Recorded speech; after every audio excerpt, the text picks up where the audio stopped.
There are plenty of ways to get a second passport fast, including one of the most common ways, which is making a donation to a country like those that you see in the Caribbean. But today I'm going to share with you a number of ways you can actually get a free, in air quotes, second passport by making investments that will actually pay you back in the future. And in a moment, I'm going to share with you 4 countries where you can make investments. And in my opinion, if you invest properly, you can get your capital returned and potentially even make a profit. But first, let's talk about 2 ways to get second citizenship without paying much of anything. Citizenship by descent is something that Nomad Capitalist helps people with. It's our only a la carte service besides creating holistic plans. And this is where you have someone in your family tree, where you have a parent, a grandparent in many cases, even a great or great-great-grandparent who came from another country. Often from Europe, those are the countries most talked about. We've looked at cases from Latin America and the Caribbean as well.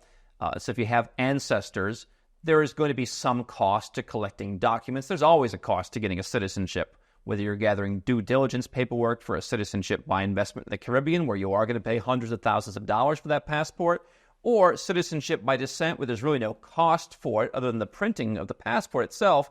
You still need to gather family records, birth certificates, get things apostilled, do some running around. We help people eliminate a lot of that hassle for a fee. But the actual citizenship itself, if you have ancestry, is free. The other thing you can do, get citizenship by naturalization. That's where you move to another country. You spend anywhere generally between 6 to 9 months per year there, sometimes more, sometimes you could even go a little bit less. What you want to consider in these cases, what could make it certainly less than free, is the actual tax cost of moving there. So if you move to France, hey, they'll give you citizenship as long as you speak their language by the time you go and apply, but you're going to pay very high taxes to live there. And so if you're going to move, you might as well move. You might as well find a more tax-friendly place to live. There aren't many places with higher taxes than France, for example, but why would you move to a place to pay the same taxes if you're a successful person? So naturalization is an opportunity where there are tax-friendly countries, including some in Europe you didn't know were tax-friendly. Ireland is one example, for example. You already speak English if you're watching this. It's 5 years to citizenship. That's an opportunity where, hey, maybe you move to a country like Ireland, or there's countries in Central America and South America. If you're willing to learn Spanish, 3 to 5 years, you could be given citizenship. You have to learn the language, but they might have tax exemptions, as in the case of Chile or Uruguay. They might not have taxes on foreign income, as is the case in places like Panama or Costa Rica. They might be more flexible on taxation for certain foreigners, like Mexico. That's a kind of confusing tax system. But if you're willing to move somewhere, you could get a second passport basically for free. There's an opportunity cost of whatever your cost of moving is, i.e., hey, my kids didn't want to move, but I wanted the second passport for free. But if you could lower your taxes, you're actually getting paid to get that passport by moving. So citizenship by descent, you don't move. Naturalization, you do move. Both could take anywhere from 1 to 5 years to get, because some citizenship by descent cases do take years to work their way through the system. But if you are able to qualify or to do one of those things, that's a way to get a second passport. There's going to be some processing costs of getting the residence permit or collecting the documents. But by the time it's said and done, the passport itself is free. If you don't have ancestors, or if you don't want to move, here are 4 passports you can get without moving, without having to have any special connections. And if you make the investment properly, I believe that the passport basically will return your money. Let's start with Turkey's citizenship by investment program, and we're going to get even more exotic from here, don't worry. Turkey is a program where you buy real estate and you get citizenship in a matter of months. It's a pretty good passport outside of the Western world, so that makes a good complement to a passport that might be more Western friendly. And so you have to buy the real estate in Turkey, and then you sell it 3 years. You cannot sell it to someone else who's doing citizenship by investment.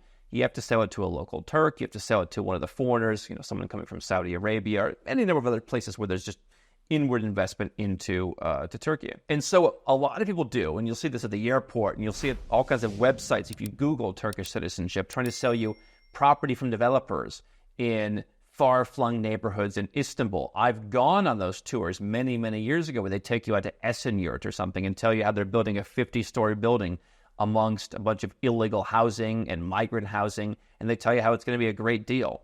And people have lost as much as 70% of their money on some of those expensive, overpriced developer deals.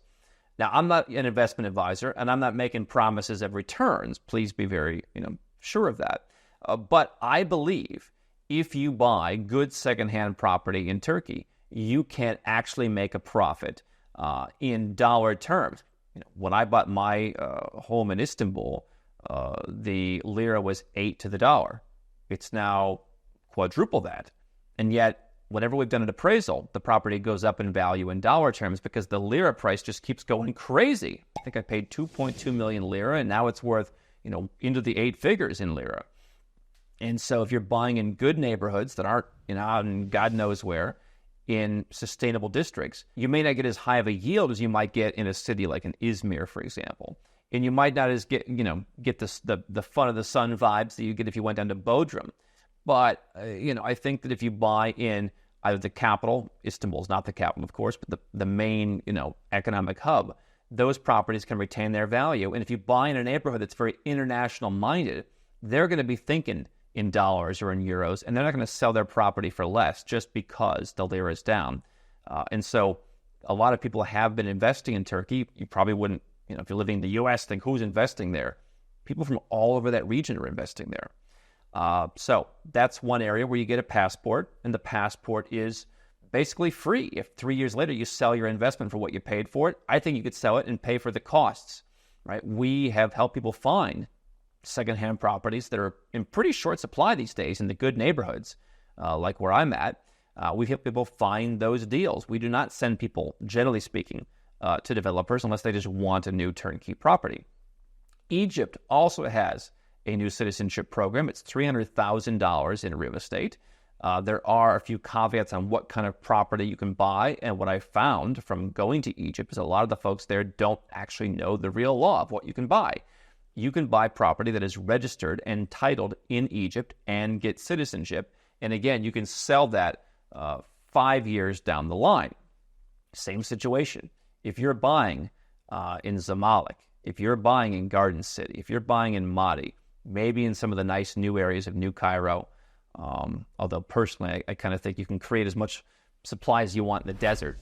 But if you're buying the right areas, I think there's a chance, and we haven't studied Egypt as long as we've studied Turkey, but I think there's a chance you could retain your dollar value. And properties in Egypt are some of the cheapest in the world. I mean, you can find properties, nice properties in great neighborhoods with views of the Nile, $1,300 a meter, where they're actually livable. People are living there, and successful people are living there. You might want to improve it to your tastes and level it up to the next level. But that is extremely cheap property. And there's always going to be wealthy people in the country. There's always going to be someone who wants to buy those properties. And I think that if you look at, as we have for years, property in very emerging and frontier countries, sometimes those properties at the top end do go up in value because you have more people who become wealthy. I mean, we had a client who grew up in a village in Egypt, and now he's making millions of dollars a year, if I recall correctly. I mean, he really became a success. That's what you don't see in the West, that there are people making money everywhere. And that guy's going to want to have a home in Egypt, and he's going to want to buy in the best neighborhood in the best city. There's always going to be a demand, is my opinion. So if you can buy real estate and sell it later, you get to keep the passport in both of those countries. That's worth something. Now, those are exotic citizenships. Egypt's not a great passport for traveling. That's kind of, as I've called it, a plan D, E, or F. But hey, if you're getting a passport for free, if all the other factors of becoming Egyptian work for you, and there are some things we would talk to our clients. Does your Swiss bank, are they going to accept that, for example? But if you get all those things to work out, if you can buy property, park your money, have some asset diversification, have some asset protection, you're getting a free passport in both of those countries if you do it right. Jordan, I told you we were going to get more exotic. They have a citizenship by investment program. I talked about it probably 6 years ago. Said, I'm not sure how many Westerners want this. And that's still probably true.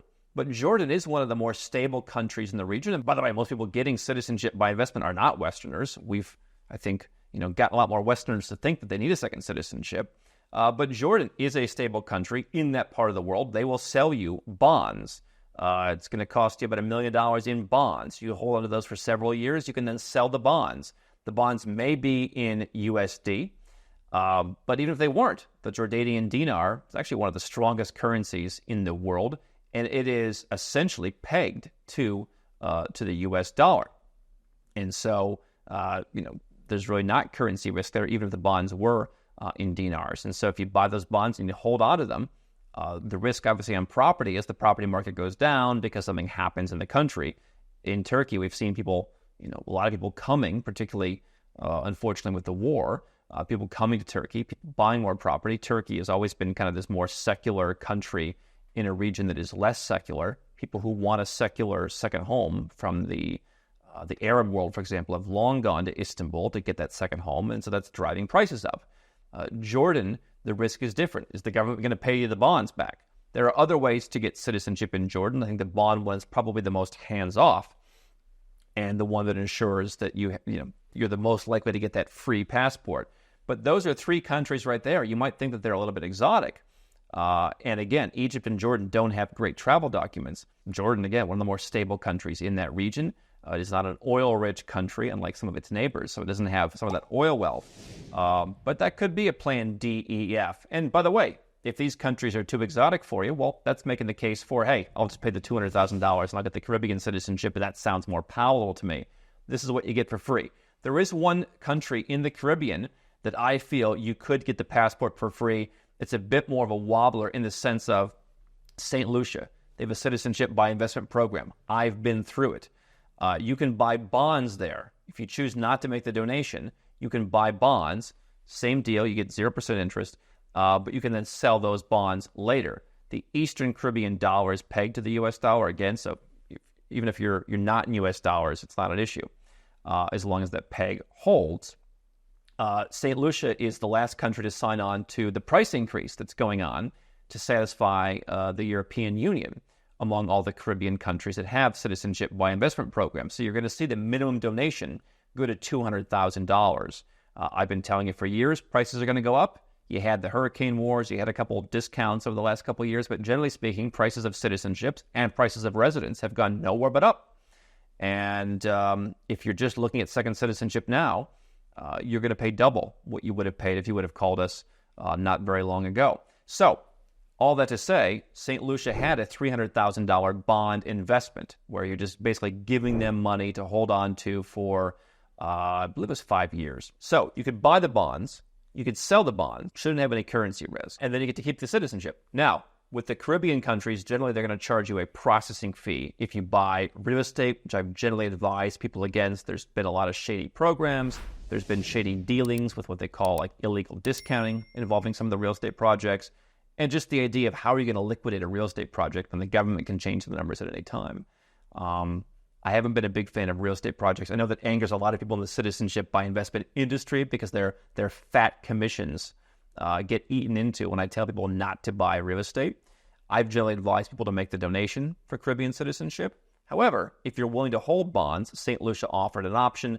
There is a processing fee, and the point of the price increase is that we'll see in the next potentially couple weeks what St. Lucia is going to do to all of its other programs now that they're joining the price increase from $100,000 to $200,000 on the donation side.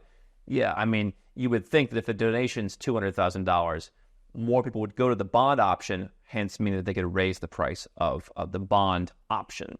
So Turkey, Egypt, Jordan, St. Lucia have options where, some fees aside, you can get citizenship by making an investment that you could be expected to recover if you do it properly. Again, you could also move to another country. If you move while lowering your taxes, European countries, I think Ireland being the most, flexible because you already speak the language. They do actually naturalize people, unlike a Greece or a Cyprus, which have tax deals now where they're less likely to naturalize people. Italy could be a good one if you want to move as well. That's going to be a longer passport path. Central and South American countries could be good for giving citizenship with tax benefits. So you can move, you can check your family tree. If you don't have those two things to do, then those are the kind of places where you can get free second passports. And again, if you don't like those options, and I'm not saying they're for everyone, by any stretch of the imagination, do not take this as me saying you should go in and get Egyptian citizenship.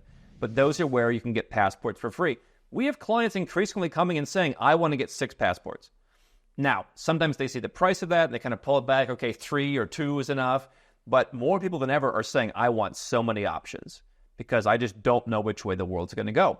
And so that could be the category that these free options come into, where you start by saying, I'm going to go to Malta and get the $1 million option. I'm going to go to the Caribbean and get the $200,000 option, one or both of those. And hey, let's throw in, after that, let's just throw in Turkey. I'll have a house. Maybe it comes in handy. I like to fly Turkish Airlines, whatever. Those were places where you can get free passports. Those are ways you can get free passports. I quite frankly think it's worth paying for citizenship through a donation to get a great quality passport. I've done that. But this is what we help people do, is evaluate all your options. We're not a company that just says, hey, we sell turkey. How do we jam you into Turkey? If you don't want to go to Turkey, you don't go to Turkey. If the Caribbean or Malta or moving to Ireland is better for you than getting Turkey or St. Lucia or Jordan, then that's what we're going to advise you. You can go to nomadcapitalist.com/apply, learn how we help clients from all around the world get second citizenship, consider the tax implications in their home country as well as their new country for doing that. We clear up a lot of misconceptions for folks.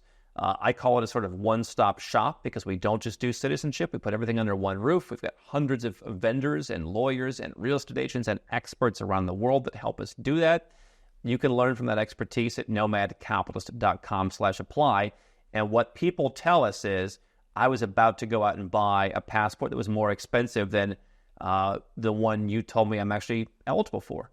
And so we oftentimes save people money. And I think the reason that as I'm sitting here, we have 4.7 stars on Trustpilot is people often come to us and say, someone almost sold me into this passport over here, and now you're telling me I can save $100,000, or I don't even need that passport at all. We have, I think, the broadest number of options you can get absolutely anywhere. Go to nomadcapitalist.com/apply, learn how we can help you tap into that.